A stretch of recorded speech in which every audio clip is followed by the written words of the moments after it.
ప్రతి ఇల్లు ఒక ఆశ్రమం, ప్రతి ఇంటి మీద ఒక మందిరం ఉండాలి. ప్రతి ఇల్లు ఒక ఆశ్రమమే. అక్కడ అందరూ వస్తారు పోతారు. ఈ ఇల్లు మీ సొంతం కాదు, ఈ ఇల్లు ప్రజలది. చెప్పలు కూడా ప్రతి ఇల్లు ఒక ఆశ్రమం కావాలి. మన ఇంట్లోనే మనమే అతిథులుగా జీవించాలి. ప్రతి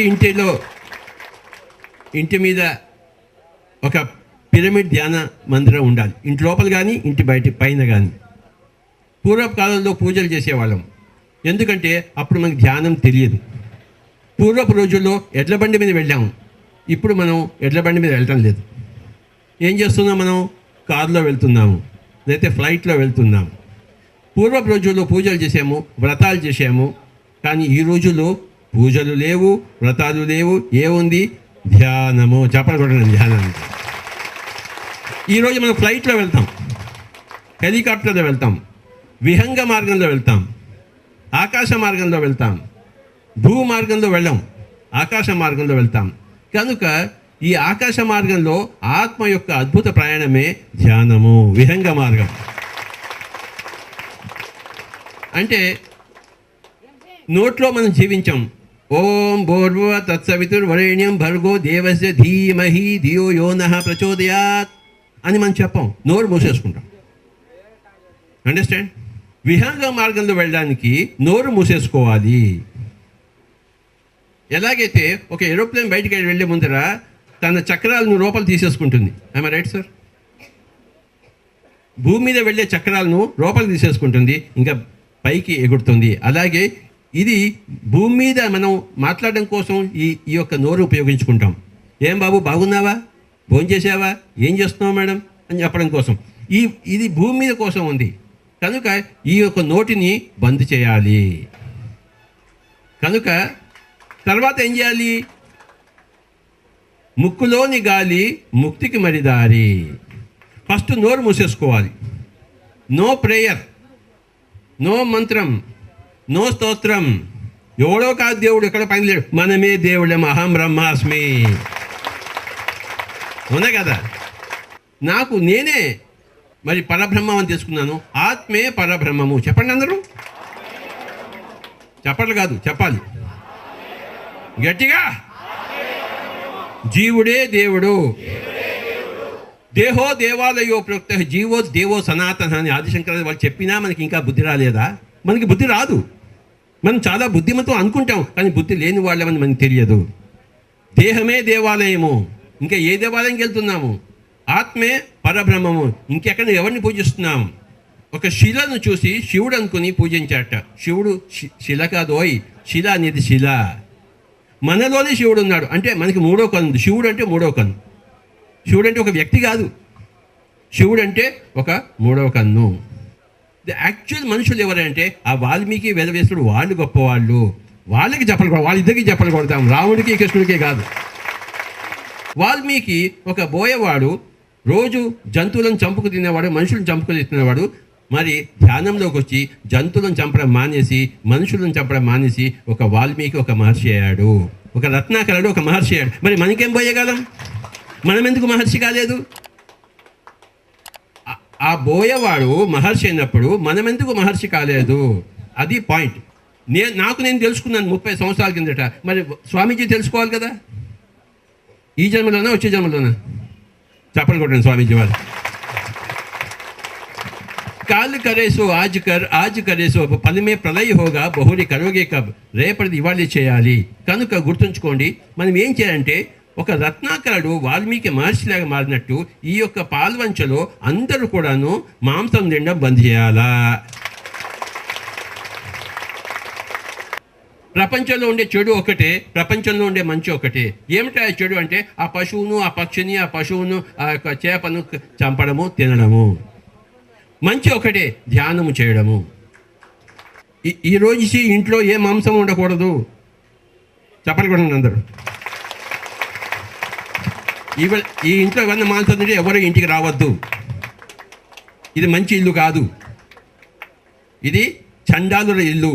మాంసం తినేవాళ్ళ ఇల్లు కాదు. Sorry, understand?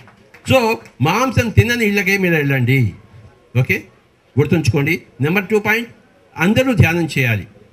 ధ్యానం చేస్తేనే మనకి ఆ మాంసం పట్ల ఆ యొక్క అలవాటు పోతుంది. మొట్టమొదటి ధ్యానంలోకి రండి, మొట్టమొదటి మాంసం మానేయండి, రెండూ ఏకకాలంలో చేయండి. ధ్యానం చేస్తుంటే మీరు ఆ తుచ్చమైన, నీచమైన, నికృష్టమైన దాన్ని చూడని కూడా చూడలేరు. ఇక నోట్లో ఎలా పెట్టుకుంటారు రామచంద్ర?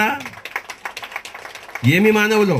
కనుక పిరమిడ్ స్పిరిచువల్ సొసైటీ మూమెంట్ ఏం చేస్తుందంటే, రత్నాకర్ లాంటి వాళ్ళందరినీ వాల్మీకి మహర్షిలా చేసేదే పిరమిడ్ స్పిరిచువల్ సొసైటీ మూమెంటు. ఈ రోజు నుంచి స్వామీజీ ఒక గొప్ప వాల్మీకి మహర్షి, గట్టిగా చప్పట్లు కొడదాం. వీరి యొక్క ఆధ్వర్యంలో ఈ మూర్ఖపు పిల్లలు ఎవరు కూడాను మాంసం తినరు, అందరూ చక్కగా ధ్యానం చేస్తారు. పిరమిడ్లో కూర్చుని చేసే ధ్యానము మూడింతలు మరింత శక్తివంతము. ఎలాగైతే మైక్లో మాట్లాడే మాట మూడింతలు మరింత శక్తమో,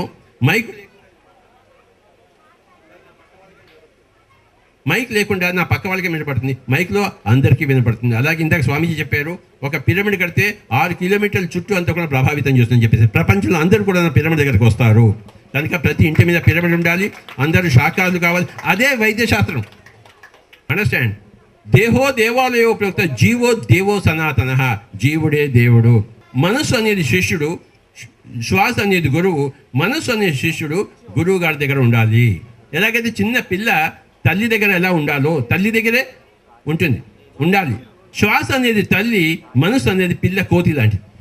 ఈ పిల్ల అనేది తల్లిని పట్టుకోవాలి. కోతి తల్లిని పట్టుకుంటుంది. తల్లి పట్టుకుంటుందా? నోటితో పట్టుకుంటుందా? పట్టుకోదు. తల్లి తిరుగుతుంటుంది, పిల్ల కోతిని గట్టిగా పట్టుకుంటుంది. అలాగే మనసు, నీ తల్లి అనే శ్వాస మనసుని ఏమి చేయదు, నీ ఇష్టం వచ్చినట్టు ఆడుకుంటుంది. కానీ ఈ పిల్ల కోతి ఉందే, అది తల్లిని గట్టిగా పట్టుకోవాలి. అండర్స్టాండ్? కనుక మనసు అనేది శ్వాసను గట్టిగా పట్టుకోవాలి. దాని మీదే, శ్వాస మీద ధ్యాస, పెళ్ళ మీద ధ్యాస, మొగుడి మీద ధ్యాస, ఎమ్మెల్యే కావడం మీద ధ్యాస, హెల్త్ మినిస్టర్ కావడం మీద ధ్యాస ఉన్నది. శ్వాస మీద ధ్యాస పెడితే దేశం అంతా బాగుపడుతుంది. ఇన్ని రోజులు మాంసం తిన్నాం, గతం గతః. చెప్పండి. కొత్త బంగారు లోకంలో, కొత్త ఆత్మలోకంలో, కొత్త జ్ఞాన లోకంలో మనం ప్రవేశిద్దాము. ప్రవేశించాలా వద్దా? లేదా పాత జీవితం అనేది జీవించాలా? ఏ మేడం, నాకు పాత జీవితం వద్దు. చెప్పండి. నాకు కొత్త జీవితం కావాలా? ఎవడిస్తాడు? మనకి మనమే తెచ్చుకోవాలి. ఉన్న సత్యం ఏంటంటే, చెడు ఒక్కటే, మంచి ఒక్కటే. చెడు అన్నది మాంసం తినడము, మంచి అన్నది ధ్యానం చేయడం.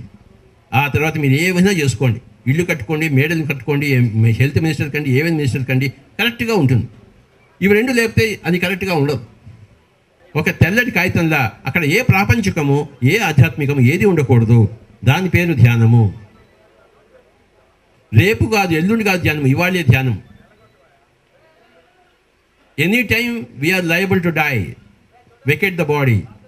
చేతులు కాలక ముందే ఆకులు పెట్టుకోవాలి. చేతులు కాలక ముందే అంటే చావక ముందే. ఎప్పుడు చేస్తాము? ఇవాళే చేస్తాం. ఇప్పుడే ధ్యానంలో కూర్చోవాలి. మనమే ఒక పక్కన నరుడు, మనమే ఇంకో పక్కన నారాయణుడు. మన శరీర తత్వమే నరతత్వము, మన ఆత్మతత్వమే మన నారాయణ తత్వం. మన శరీర తత్వం నుంచి వైద్యులకి ఆత్మతత్వంలో ప్రవేశించడమే ధ్యానము, జ్ఞానము, వివేకము, బుద్ధి, తెలివి. బుద్ధి కలిగి ఉండుడి, తెలివి కలిగి ఉండుడి, ఆత్మలో ప్రవేశించుడి. శరీర తత్వం నుంచి వైద్యులకి, నరతత్వం నుంచి వైద్యులకి నారాయణ తత్వంలో ప్రవేశించుడి. దాని పేరే శ్వాస మీద ధ్యాస. గొడ్డుకో దెబ్బ, మనిషికో మాట అన్నారు. మీరు గొడ్డు అయితే ఒక దెబ్బ కొట్టి చెప్తాను, మనిషి కనుక ఒక మాట చెప్తాను. ఒక మాటలో మీరు వినలేదనుకో, మీరు గొడ్డుకున్నా హీనం అన్నమాట. మనిషికి ఒక మాట చాలు, గొడ్డుకి ఒక దెబ్బ. ఒకటి మాట ఏంటి అంటే, హింస చోడో హంస పకడో. మాంసం తినడం బంద్ చేయండి, ధ్యానం చేయడం షురూ చేయండి. మన దగ్గరే అపారమైన శక్తి ఉంది, అది ఆత్మశక్తి. అక్కడికి పోకుండా మనం దేహం కోసం వెంపలాడుతున్నాము. పనికిమాలిన డాక్టర్లు, పనికిమాలిన మందుల దగ్గర పరిగెత్తున్నాము. రామచంద్ర, ఏమి జన్మలో! ఎన్నో రకాల మతాలు లేనే లేవు.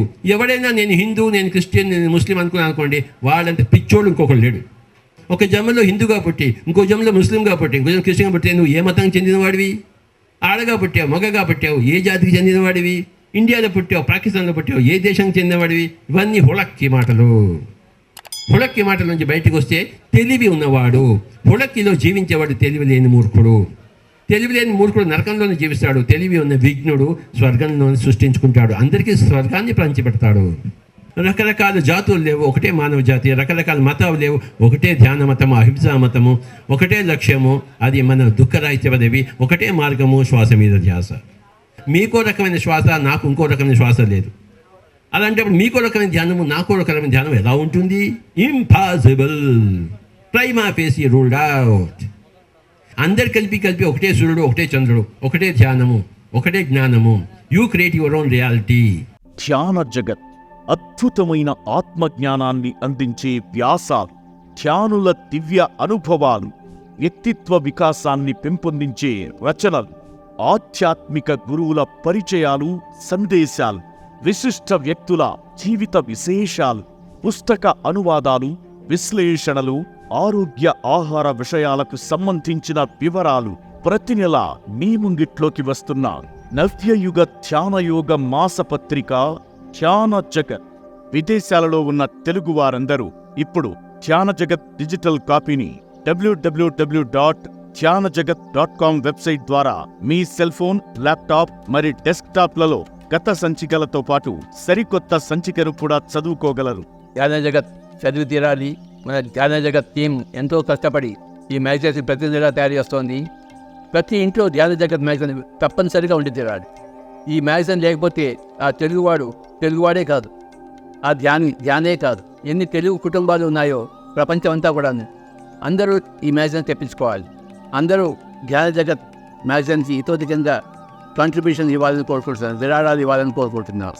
మీ దగ్గర డబ్బులు ఎక్కువగా ఉంటే ఆ డబ్బును సద్వినియోగపరుచుకోవాలనుకుంటే మీరు దయచేసి ధ్యాన జగత్ మ్యాగజైన్కి పంపించండి. ధ్యాన జగత్ చదవండి, చదివించండి, చందాదారులు కండి, ఆత్మజ్ఞానాన్ని అందరికీ పంచండి. మరిన్ని వివరాలకు సంప్రదించాల్సిన నంబర్ 70754999799.